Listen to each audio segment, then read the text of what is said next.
We're not out there half-stepping. It's going to go fast. That's probably the biggest lesson I can tell you by experience.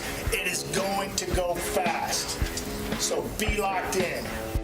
Welcome to the CanadaFootballChat.com Recruiting Masters podcast, brought to you by the CFC Insider. I'm Katie Burt. I'm here with Clint Uttley. If this is your first time listening to the show, welcome. We're glad you're joining us. Before we go any further, though, hit that subscribe button for your silver or gold CFC Insider membership on CanadaFootballChat.com, because this is the number one place for all your rankings, analysis, and daily football recruiting news across Canada, and you don't want to miss any of the great things we're going to be talking about today. So we are going to be previewing a bit of the Fox 40 Prospect Challenge that will be taking place this weekend in BC, in Richmond, BC. So we're going to talk a little bit about some of the players that we're looking forward to seeing, as well as we'll finish up with the recruiting tip, who the question today comes from defensive tackle Malik Graciano from Vaughan Secondary School in Ontario. So we're going to be answering his question. Then that will be it for today. So be sure to follow us on Facebook, Twitter @ChatFootball, Instagram CFC_football, and YouTube for all of this great content. So Clint, how are you? Good, yourself? I'm good. So this weekend this Friday, you're going to be doing the combine for the Fox 40 Prospect Challenge. What do you anticipate how that's going to go? I'm not quite sure how many teams there are, but I know we're going to put them through one team at a time. So we'll see. It's a good opportunity for the Scouting Bureau to get out and take a look at things in BC.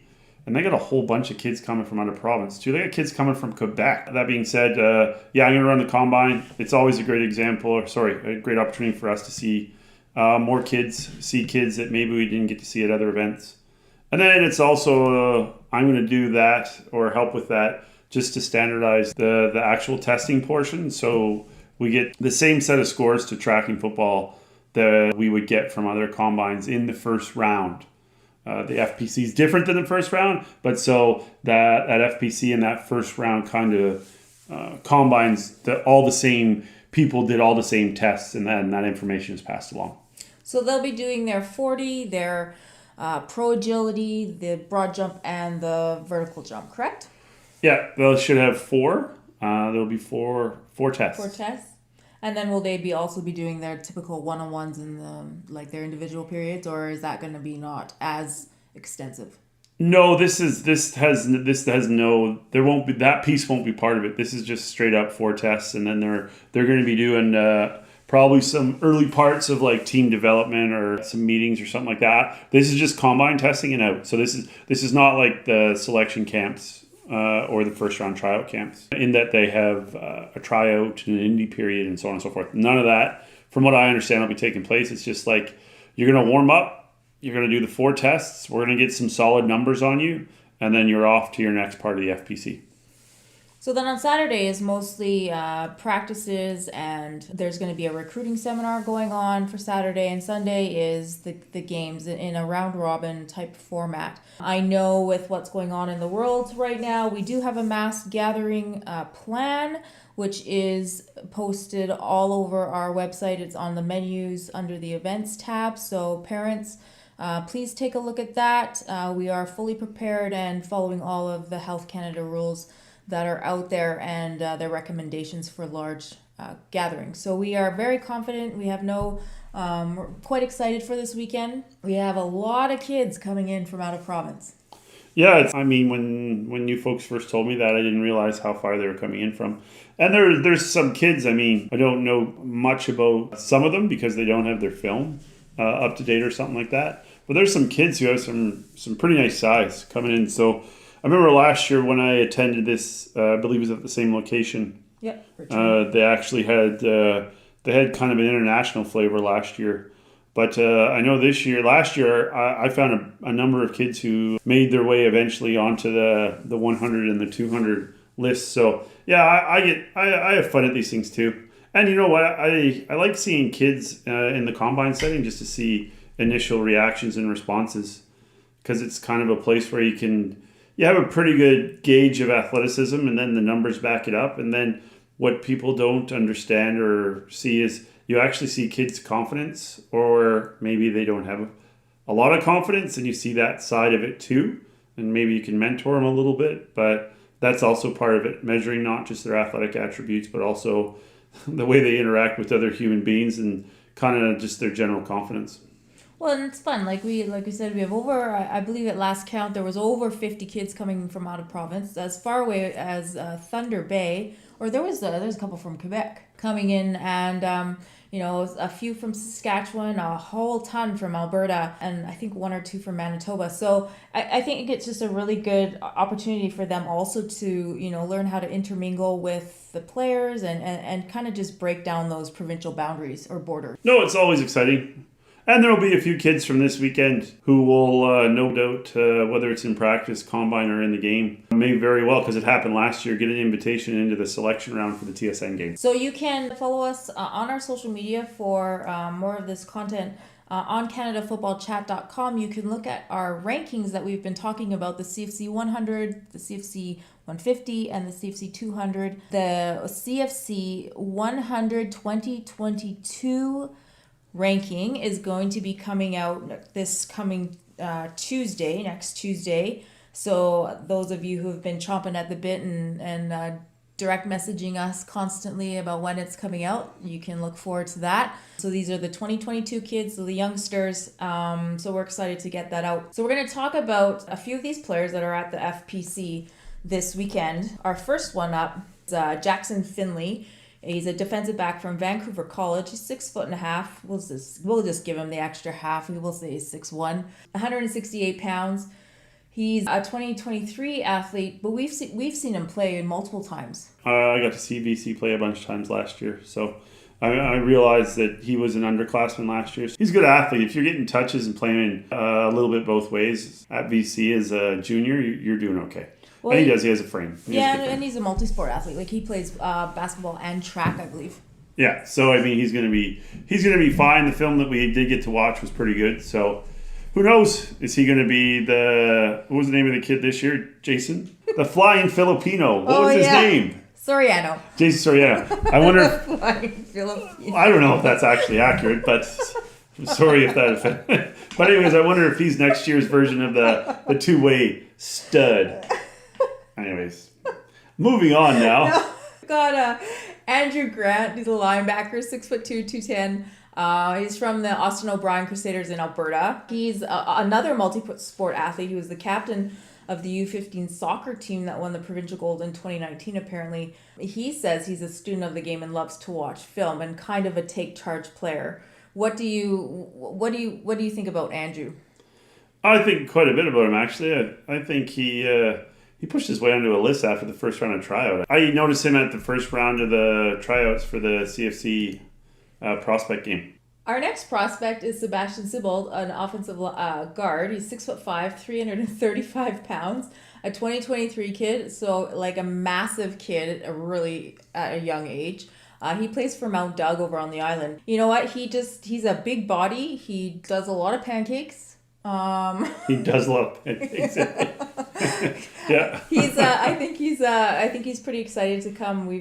He's submitted his film a couple times, so it'll be interesting to see how he does this weekend. Yeah, anytime you see a 6'5", 300-pounder in grade 9, I guess he would be if he's 2023. So yeah, 6'5", 330 pounds. Yeah, that's exciting for the kid. Coach Townsend must love that. Yeah, I don't know where Mount Doug gets all these big kids from. They just seem to have big kids all the time. Anyways, whatever. But and I'm not taking a crack at anything. They always have big kids. They do. They have massive kids all the time. Anyways, but 6'5", over 300 pounds. As he grows into his body, maybe he'll become the next. What do they have over there? They had Jackson and they had Ounsteads. So maybe he might be another one in the long line of really good linemen that have come out of Mount Doug over the last decade. But yeah, when you see 6'5", you think potential, and then you just hopefully he gets used to his body, and then hopefully that 330 pounds is good weight and not bad weight, and then who knows? Maybe we're looking at one of the better offensive line prospects in the province going forward. And then we've got another youngster, Logan Thiessen, is an offensive tackle, 6'1", 252, so he's a bit undersized. Plays for Robert Bateman out in Abbotsford, I believe. Robert Bateman's in Abbotsford? I think they're on the way there. They're on the way there. They're out there. Yeah. Spoke to Coach Mills about him. He says this kid loves the game. He loves to lift.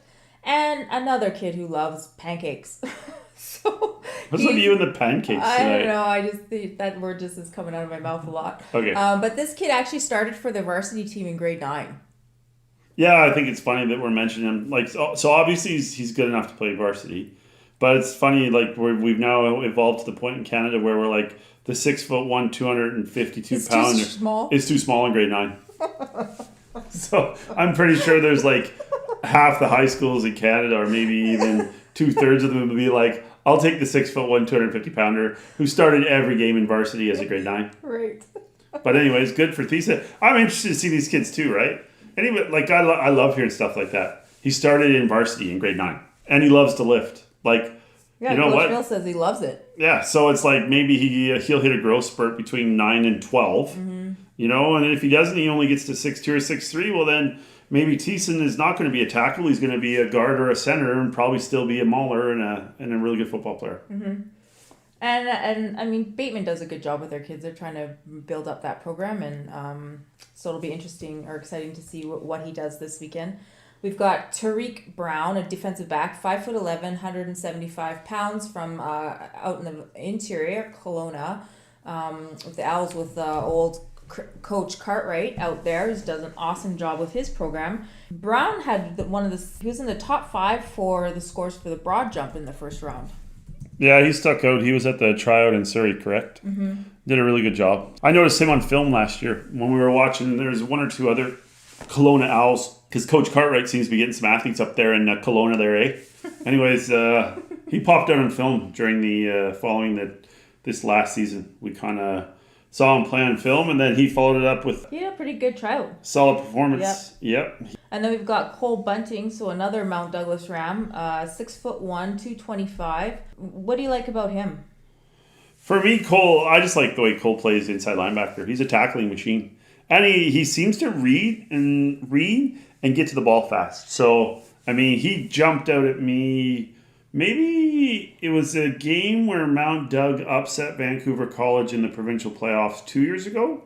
Yep. Remember when they made that improbable run Yes. and then beat the mighty Hyaks in the provincial final Yes, they after did. we had gone undefeated and won the provincial title the year before?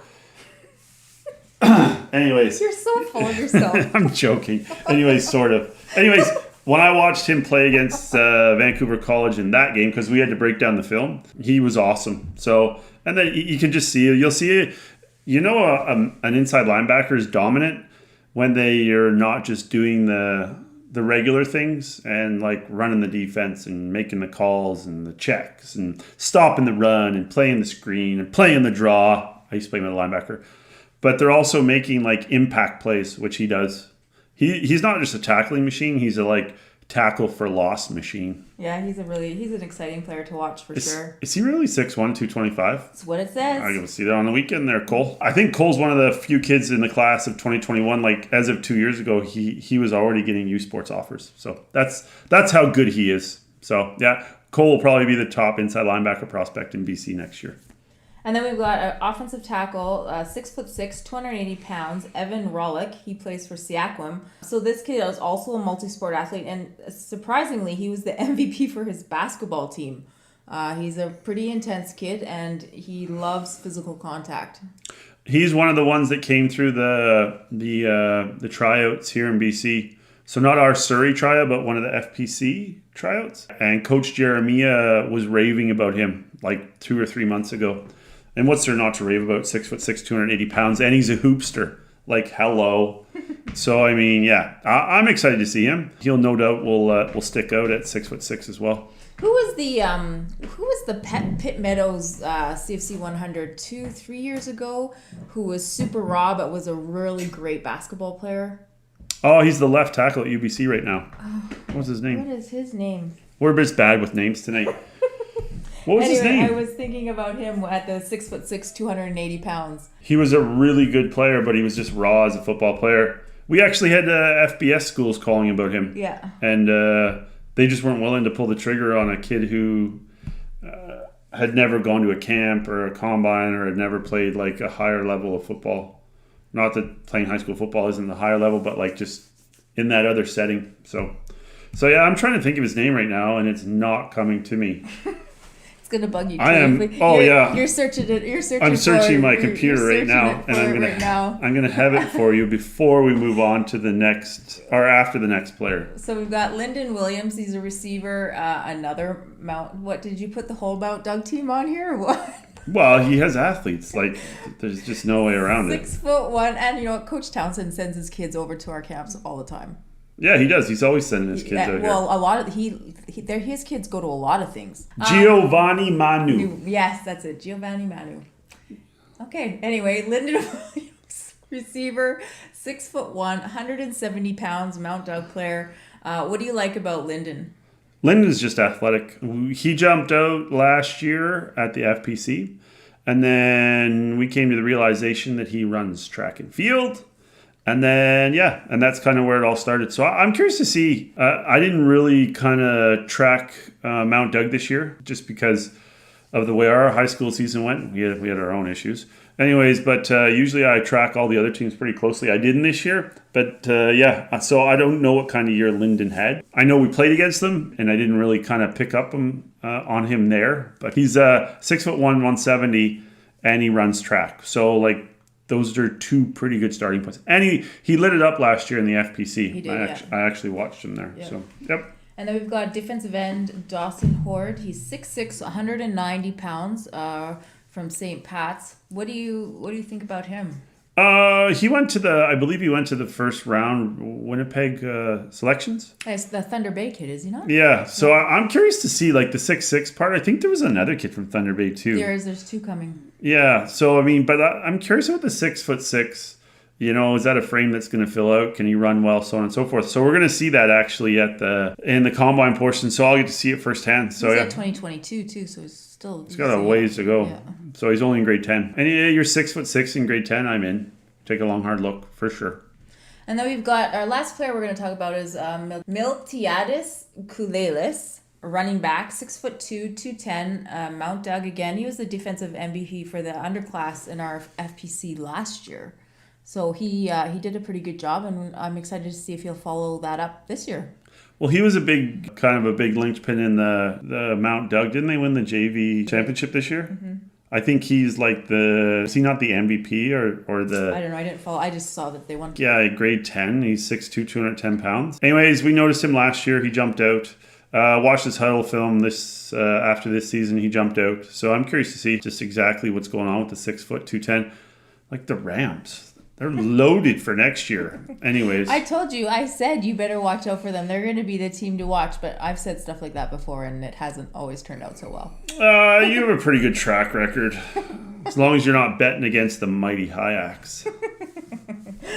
So those are the prospects that we've got going on this weekend. There's a whole bunch more. There's quite a few kids. It'll be interesting to see with the round robin format. That will be really, really cool to watch. You can check us out on our Facebook, our Twitter @chatfootball, and our Instagram CFC_football. I'll be there doing a lot of the social media coverage.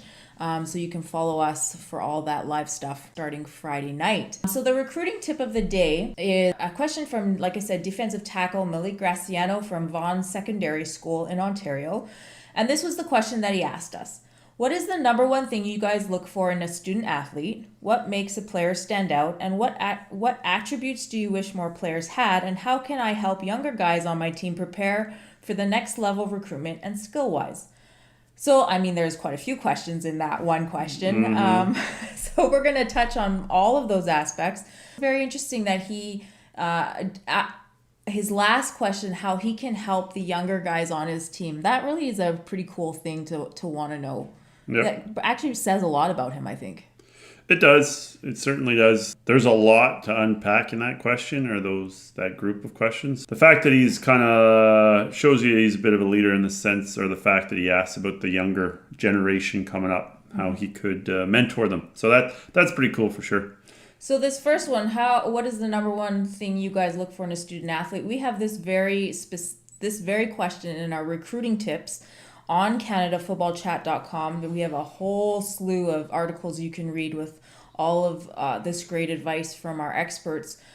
So in that article, some of the things that we talk about are how you stack up against other recruits, looking and evaluating kids at legitimate camps and combines and seeing them play against equal level or higher level prospects. You, coming from your background as a former youth sports head coach and now a high school coach, and obviously doing all of our evaluations for a number of years, how would you answer this first part of the question for Malik? Over the years, my whole outlook or my whole opinion or attitude has changed. It used to be about athleticism and only athleticism, about measurable numbers.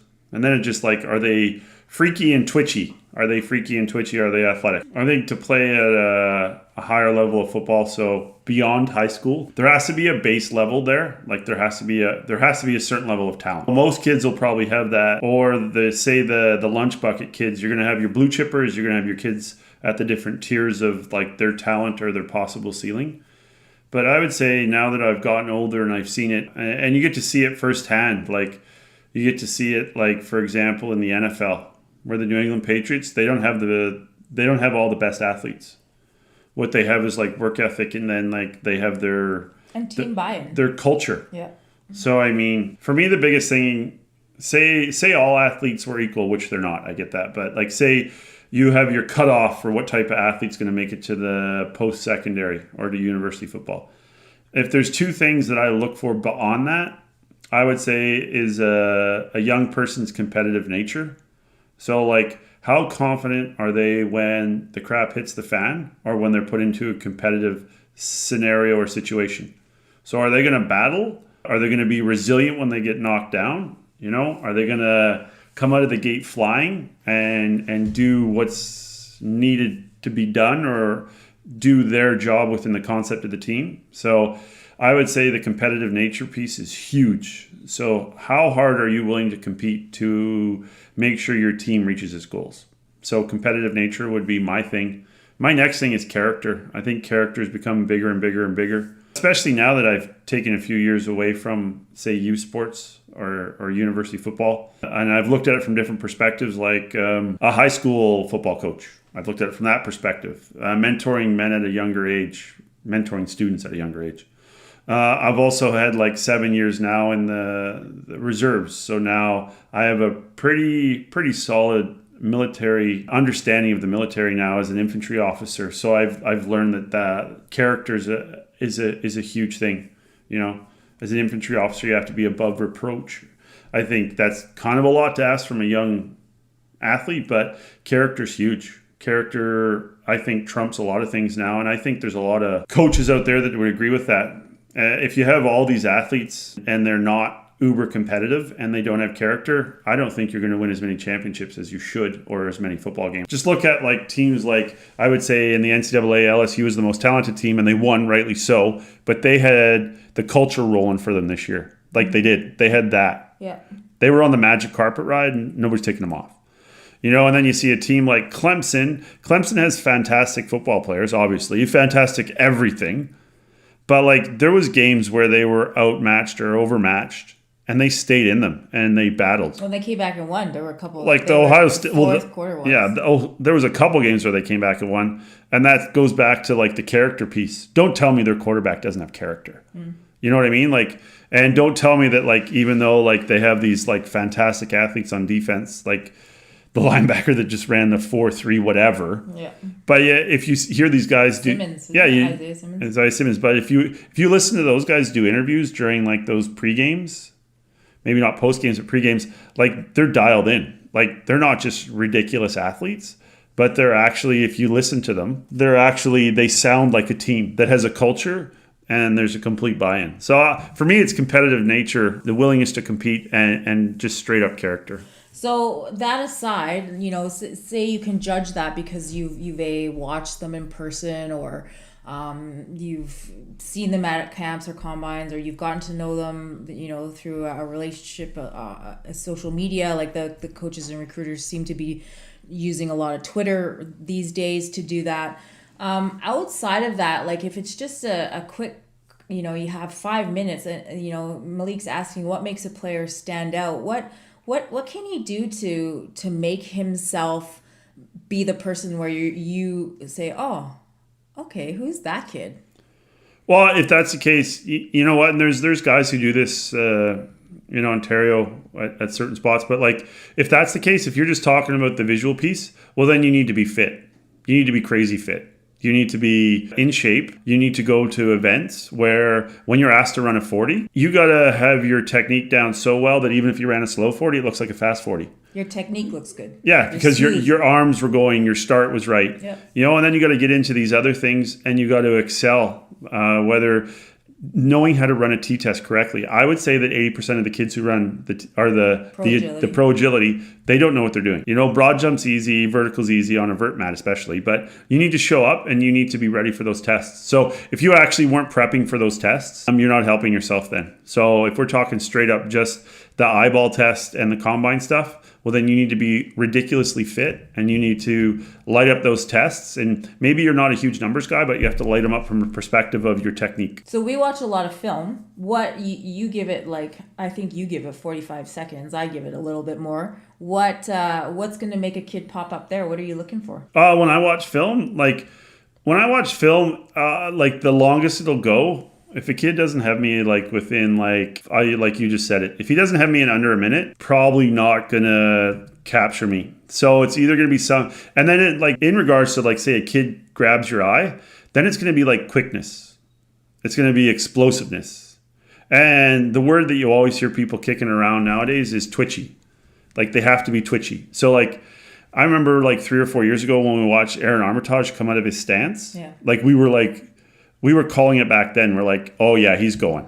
And he was exploding out of his stance. So you look for a defensive player, it's first step explosion. Are they twitchy? For an offensive player, it's how fast can they get from 0 to 100? Are they breaking angles, not ankles, angles and taking it the distance? If they're a quarterback, how are they spinning the ball? Is the ball just coming out of their hand? Is there a lot of wasted time from the time the ball leaves his hands till it gets to the receiver? Did he lead the receiver? If I'm watching a receiver, it's where does he catch the ball? What's his catch radius? Is he pulling away from everybody? So those are kind of things I look. And you're right. If they don't grab somebody in under a minute, it's probably not it. If you're a lineman, was he a lineman? He's a defensive tackle. Mm-hmm. So if you're a lineman, you need to be twitchy. You need to explode out of your stance. So you need to actually work on your lower body strength. And you need to work on just how fast you respond to the ball being snapped and exploding out of your stance. You could line up and come out of your stance 1,000 times and you still probably don't have the perfect stance and still aren't coming out as fast as you could. So, part of this is, like you said, you need to be in shape. You need to, it is true. You need to kind of look the part. We've been fooled before. Oh, kids totally. Who don't look the part, and then all of a sudden it's what the heck did we just see? Yeah. So that's not always the case, but, it definitely helps, the old eyeball test. Unfortunately, a lot of high schools don't have a off-season program. They don't have, whether it's lack of resources or they don't, or know-how. They don't have a weight program or a conditioning program for these kids to follow. And a lot of times they're just kind of on their own and trying to muddle through it for their high school season. So the physical training regime is pretty important. So the coaches are looking for that as well in the recruitment, correct? Yep. Coaches they're looking for it all comes together at some point. And each coach is going to have their own checklist, right? It's how it all fits together. It's the whole package. It's and I have a couple of players I've had over the last couple of years who tested extremely well, looked the part, had a great season, won a whole bunch of games and a championship. But when it came to them actually meeting, interacting, almost having an interview with the coach, that is something we should have worked on. So it's the whole package. The whole communication bit. Yeah, I've seen kids and I've talked to kids who I know quite well personally, and basically we had to talk about simple things when you shake his hand, don't be afraid to sink it in there and squeeze it, and you need to look him in the eye. because some of these younger people maybe not, or maybe haven't done a lot of that. It's all about selling yourself too. Don't tell me that people don't like things that are aesthetically pleasing. So if like the 6'5" shows up and he's like a lean machine, he's got the classic V. And he's not a bag of milk. He's not a bag of milk. He's got the great smile. He obviously trains and looks the part. He's towering over you. You're probably going to be like, oh, he's got potential. We can work with this, even if his film was like above average. Whereas the 300-pounder shows up and looks like a bag of milk, and he's just steamrolling everybody and smashing them into dust. And he's like completely, he's a little saggy. And you're just like, wow, he's out of shape, man. Like, get in shape, dude. You're still going to recruit both of them, but like, it helps if you are polished. It helps. And you are fit. And you know how to do everything from shake their hand to look them to the eye to the tests. I don't know how many times we've had kids come out, and kids who we didn't expect to test well, test extremely well and push their way into those games or on those lists. And we've had a lot of kids come out who looked fantastic on film, and they came, and between the time their season ended and say the second round of tryouts, were completely out of shape. And like for me, that would go back to like, okay, so you don't believe in off-season training and you're not playing a second sport. So what are you doing? So then answering the last bit of his question, how can I help the younger guys on my team prepare for the next level, recruitment and skill-wise? How can Malik help mentor his younger teammates? I'd say one of the biggest things is like teaching them how to work out, how to train. That would be the first thing. Second thing I would show them, they have to get on social media. Like Twitter, I would say Twitter specifically. Twitter specifically, they have to understand huddle. So it's like, make sure they understand where the weight room is and train. Not go in and bench and do arms. Like actually go in and do a periodized program where they're doing like multi-joint exercises that are going to help them become big, strong, fast, explosive, and twitchy. But then it's like that piece is taken care of. Then there's the actual recruiting piece with regards to Twitter huddle. Means to which to contact them have to be simplified. So when that coach does look through your team's huddle page or pulls up a YouTube search, he gets it right away and gets a hit. Those are my two big things. Off-season program and how to make your way through the online recruiting universe. And just making sure all your info is up to date. Some of the team huddle pages, the coaches haven't kept those up to date, and that's pretty frustrating. Oh yeah, it's really frustrating, to be quite honest with you. It's like you're looking at something and you're like, okay, so I just watched him in a competitive setting, and he honestly, I don't think he's 5'8", 132 pounds, and it's his like Adam football huddle. Yeah, he has never changed it. So yeah, you got to stay on top of those things. You literally have a minute to catch a coach's eye, unless they absolutely fall in love with you. That's a different case scenario, but like you have like not long to get yourself sorted out. I hope that answers your question, Malik. And if you have a recruiting question you want us to answer, email us at info@canadafootballchat.com. You can tweet us at chatfootball, direct message us on Instagram, or you can send us a message on Facebook. So that's it for us today. Hope you enjoyed today's episode of the Recruiting Masters. So be sure to follow us on all of those social media platforms I just mentioned. And don't forget to purchase your exclusive CFC Insider membership, either silver or gold, for access to all of the rankings, analysis, and daily football recruiting news across Canada. This has been the Recruiting Masters, brought to you by the CFC Insider. Have a great week.